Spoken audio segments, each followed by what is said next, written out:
Lui aussi, il le fait lui-même avec sa voix. Il sera sur la scène de Paris-Bercy le jeudi 21 décembre, celui qu'on appelle Monsieur 100 000 voix. Michael Gregorio est une bête de scène et il fait un détour ce soir sur le plateau du 19-20. Merci Michael d'être avec nous. C'est une date importante pour vous que ce jeudi 21 décembre, vous serez devant 10 000 personnes. C'est la dernière date à Paris, mais la tournée continue. La tournée continuera un petit peu, effectivement. On a rajouté quelques dates, mais ce sera la dernière parisienne, en effet. Alors Bercy, c'est pas la première fois pour vous. Vous êtes familier de cette salle. Familier, c'est un bien grand mot, mais c'est mon deuxième Bercy avec mon spectacle. Et j'avais eu la chance de faire effectivement il y a quelques années la première partie de Céline Dion, en 2008, il y a 9 ans. Qu'est-ce qu'on ressent lorsqu'on est face à 10 000 personnes, vous qui faites des salles d'habitude plus petites? C'est la même chose. Hein. Moi, quand je fais le spectacle, je suis assez concentré. Il y a aussi beaucoup d'adrénaline. C'est assez indescriptible, c'est difficile à... On est porté différemment par le fait qu'il y ait beaucoup de monde? Ça dépend, mais chaque soir c'est différent. Ça dépend vraiment de ce que je vais percevoir de la salle. Le public est extrêmement important. S'il y a 10 000 personnes, mais que je les entends pas vivre, pas respirer, pas rire, pas applaudir, tout ça c'est mon carburant. Donc c'est différent chaque soir. Alors vous êtes une vraie rockstar, ne me dites pas non. Vous n'aimez pas les compliments, je le sais. C'est le Parisien qui dit que vous êtes une rockstar. On va s'en rendre compte en regardant un extrait de ce qui se passe sur scène. Michael Gregorio, qui est avec nous ce soir pour le 19-20, sera le 21 décembre prochain sur la scène de Paris-Bercy. Alors on vous appelle Monsieur 100 000 voix, un petit clin d'œil évidemment à Monsieur 100 000 volts, Gilbert Bécaud. Combien de voix faites-vous et surtout des tessitures très différentes? On a pu s'en rendre compte.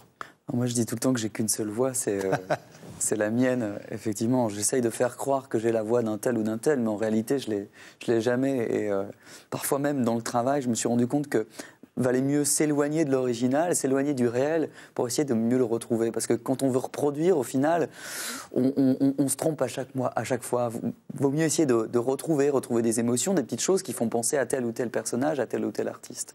Voilà. Alors c'est vrai que c'est très impressionnant de vous voir, de vous entendre. On ferme les yeux, on a l'impression qu'on a l'artiste devant soi. Comment est-ce que ça a commencé l'imitation? Parce qu'au départ, c'était la scène qui vous intéressait, plus le théâtre. Je faisais du théâtre quand j'étais plus jeune, au lycée, et j'ai pris conscience que je pouvais travailler ma voix, la modifier, jouer avec elle, et que justement à travers ce travail vocal, je pouvais gagner une espèce de contenance, et je m'en servais beaucoup pour mes personnages. Et puis à côté de ça, j'étais fan de rock, de Nirvana, de Radiohead, et je chantais à la manière de mes idoles. Mes copains, en entendant ça, m'ont dit mais pourquoi tu ne travaillerais pas sur d'autres artistes? Et puis c'est comme ça que ça a commencé. C'est vrai que vous allez puiser dans des registres vocaux très différents, dans des styles musicaux très différents, dans des traditions aussi très différentes. Il n'y a pas de frontière pour vous entre tout ça. Il y a l'opéra, il y a le rock, il y a la variété. Il y a le jazz, il y a la variété, la chanson française. Effectivement, tout ça c'est intéressant, le côté protéiforme, c'est ça qui me plaît. Voyager comme ça d'un univers à un autre, parfois même les faire se mélanger, se marier, c'est ça qui m'intéresse. La scène, c'est l'important pour vous, c'est d'être sur scène. Ah oui, c'est le dénominateur commun à toutes mes passions, que ce soit la musique, la comédie, l'imitation, c'est quelque chose qui est extrêmement important pour moi. Et même si je vais au-delà de ça, au-delà de la scène, je crois que c'est le jeu qui me plaît le plus. Le spectacle s'appelle J'ai 10 ans, et il y a un rapport à l'enfant qui est évident dans ce spectacle. C'est quand même un métier incroyable.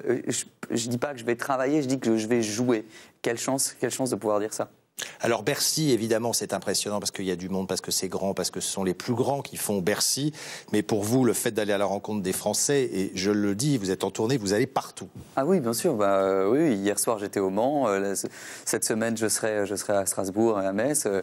Mon métier, c'est ça, c'est la scène. Ouais, c'est de voyager et de rencontrer les gens. Alors, le spectacle s'appelle J'ai 10 ans. C'est un point important parce que 10 ans, ça passe vite. Mais en même temps, il s'est passé beaucoup de choses pour vous. Oui. Et vous avez travaillé avec une vraie équipe à laquelle vous restez fidèle. Ah oui, absolument. C'est pas J'ai 10 ans, c'est on a 10 ans. Et ça fait pas du tout référence à 10 ans de carrière. C'est pas Alain Souchon. Avec l'équipe, voilà. Il y a un petit clin d'œil aussi à Alain Souchon, évidemment. Ouais. Mais c'est 10 ans avec cette équipe. Ce sont les mêmes musiciens. On a un véritable groupe. Ce sont aussi les mêmes techniciens. Évidemment, l'équipe a grandi avec le temps. Mais c'est nos 10 ans. En tout cas, Laurent Ruquier avait vu juste, puisqu'il vous avait dit tu feras Bercy et vous faites Bercy. Vrai Merci beaucoup, Michael Gregorio. Je rappelle, le 21 décembre